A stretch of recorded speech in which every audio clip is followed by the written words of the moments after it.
Hey guys, I'm back and today I'm reviewing Stranger Things 3. Now before we get started, I would just like to give you guys a spoiler warning. I just want to talk more in depth about the plot and I can't do that without spoiling the show for you.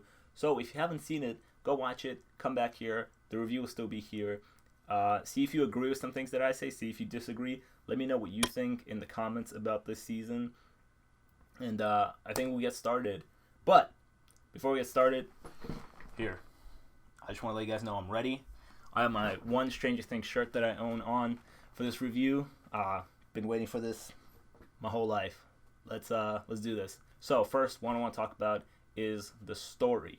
In general, this whole season, I loved it. I know my channel wasn't around when the first season came out or the second one, but I love this show. And season 3, I loved it as well. And it's mainly to do with the whole story. I thought the writing this season was good, good overall.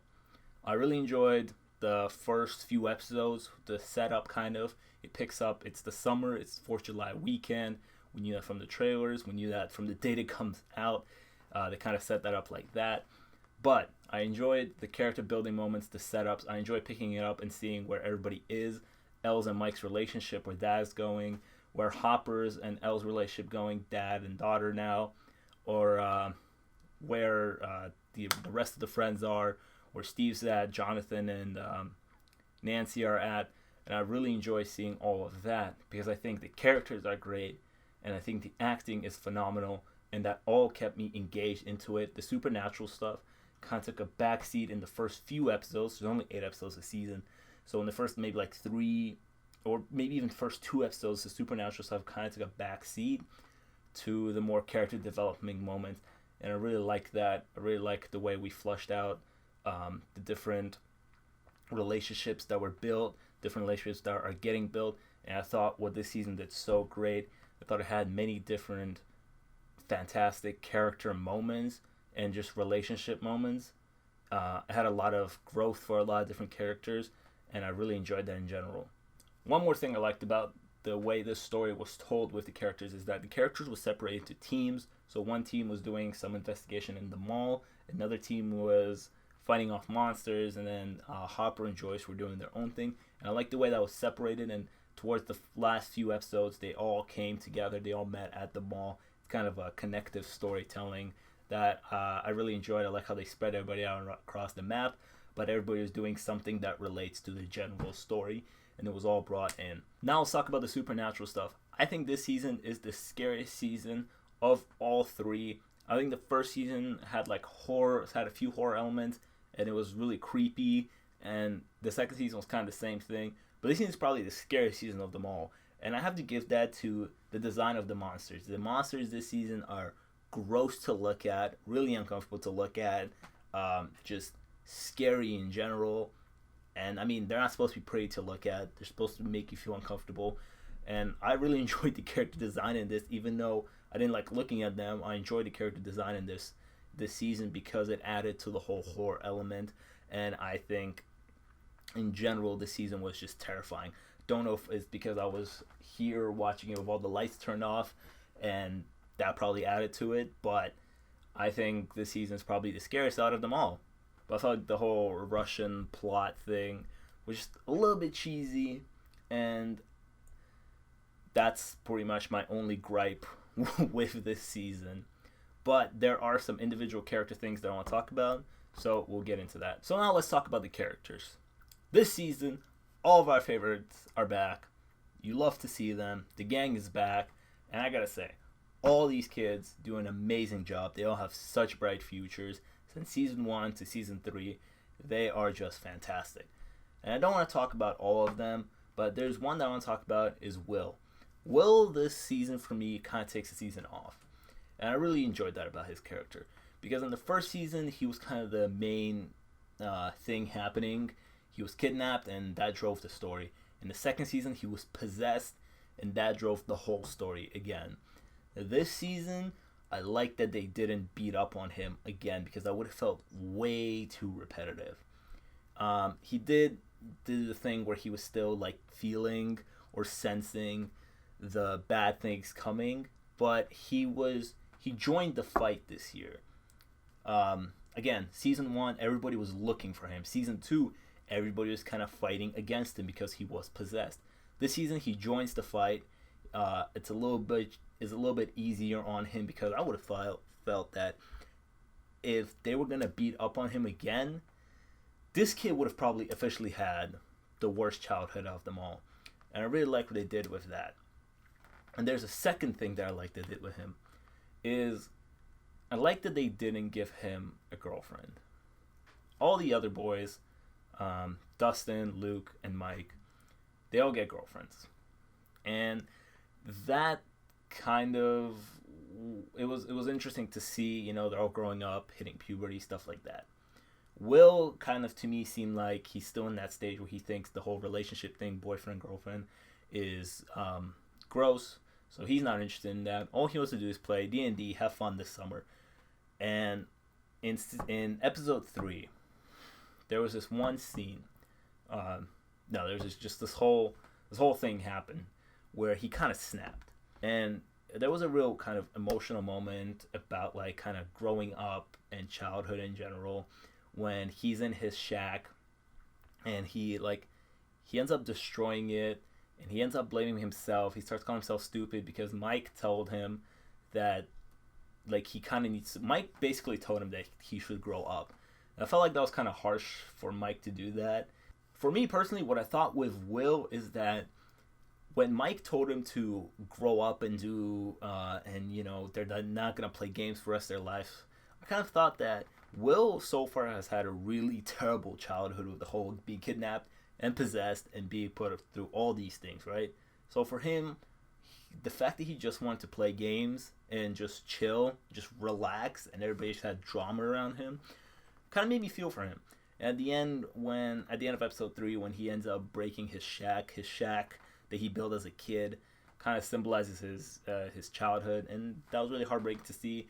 There's a real message in that about kind of growing up and childhood and growing up and stuff like that.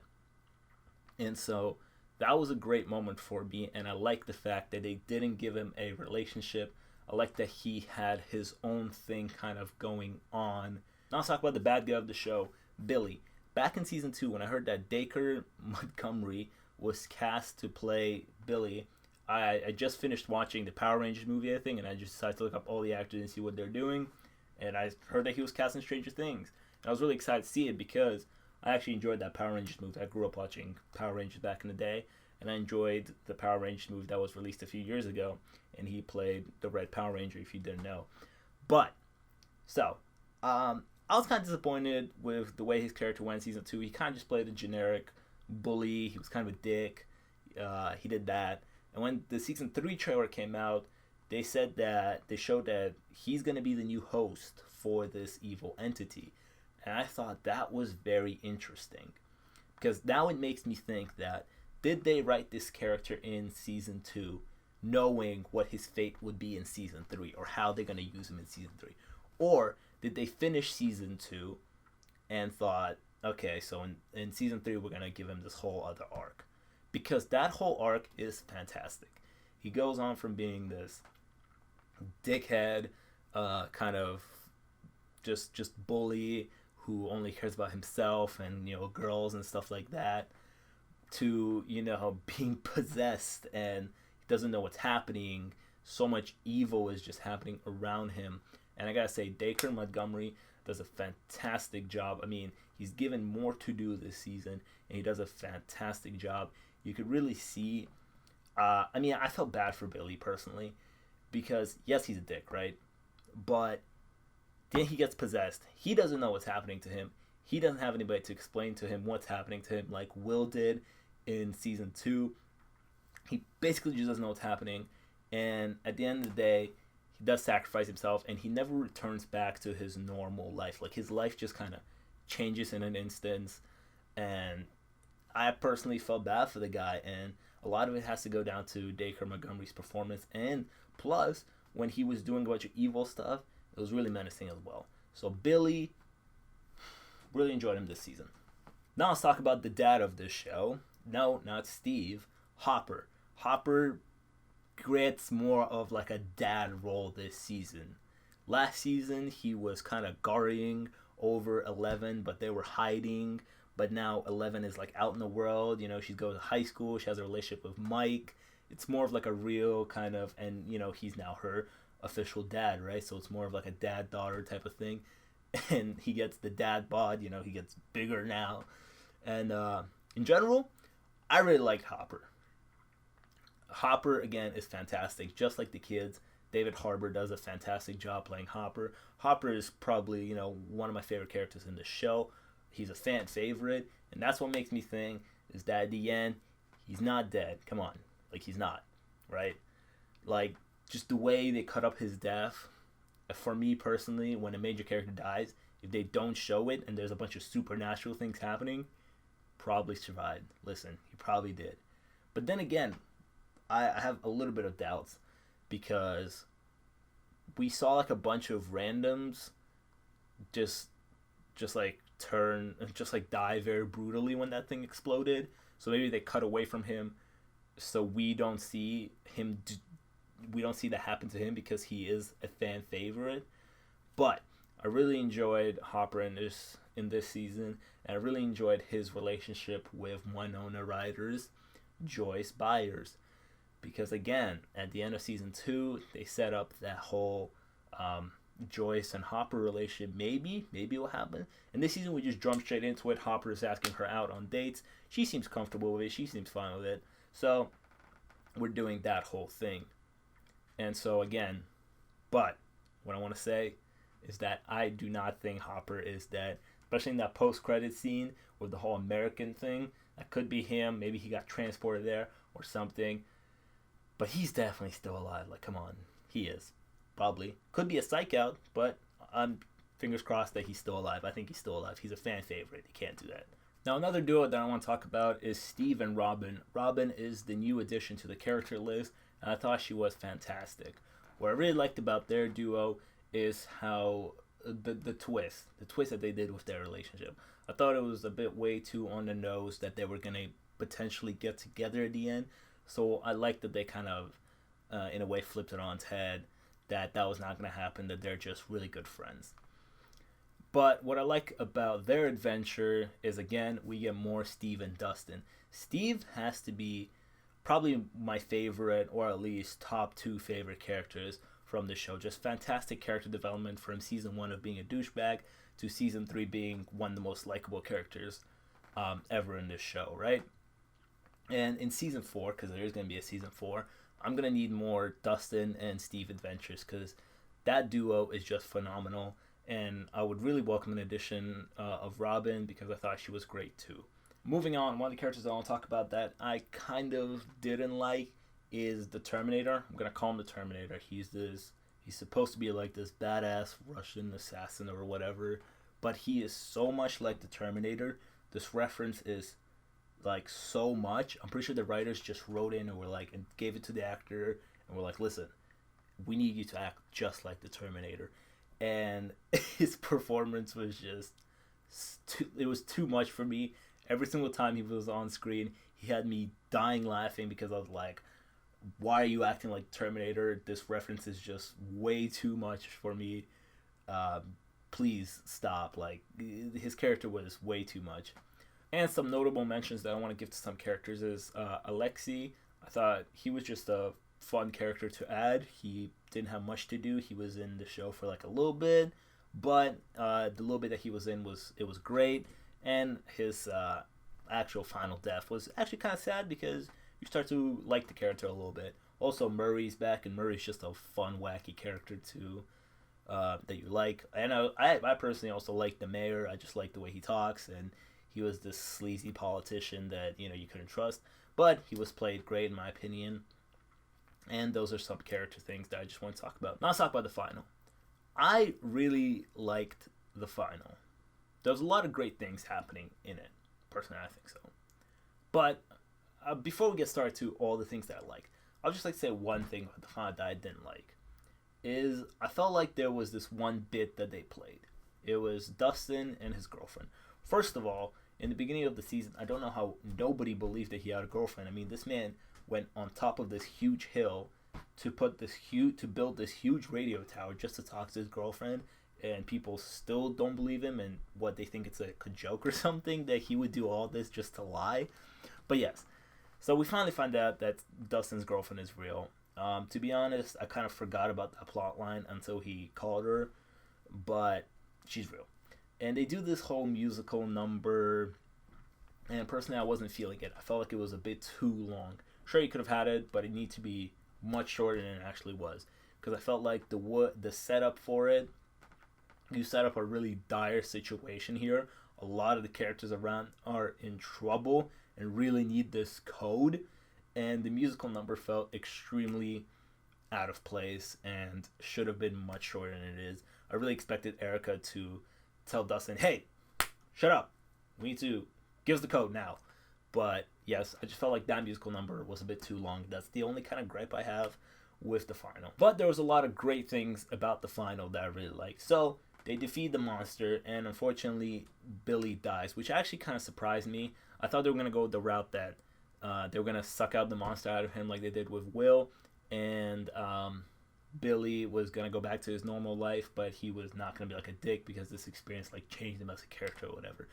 But it actually kind of surprised me that they killed him off, especially because, I don't know, his death kind of felt a bit lackluster to me. I felt like he had great development through the whole season. We had a bit more depth to him. You know, 11 saw his mother and his connection with his mother and how much that meant to him. And his relationship with Max kind of grew in that sauna scene where, and this is what I mean when I say that there was a lot of great character moments in the show and relationship moments. There was that sauna scene where Max doesn't want to believe that her brother is the bad guy, but when she does see it, you know, she's really heartbroken by it, and he's heartbroken by it, and great performances in general all around. And it kind of surprised me that they killed him off in the end. What was really interesting about the final is that Elle struggles with her powers. Originally, I thought that she must have just worn out her powers, because in this season she used her powers more than any other season. Right, so when Mike actually tells her that she just needs to recharge, so I thought it's one of those things where she just probably needs to consume more food and just take a rest real quick, and her powers will be back. But the 3 months pass, and her powers are still not back, so it's making me wonder what happened there. And definitely in season 4, they're definitely going to explore that probably. I don't want season 4 to start with her being like, oh, I just need like a year or a few months rest, and now my powers are back. There's definitely probably a connection happening there with the Upside Down and her powers maybe, or the monster, or like what happened there. There's definitely some kind of a connection happening, so I would definitely love to see where that goes. But Elle for now doesn't have her powers. She didn't have her powers for the final battle. That's where Billy sacrificed himself for it.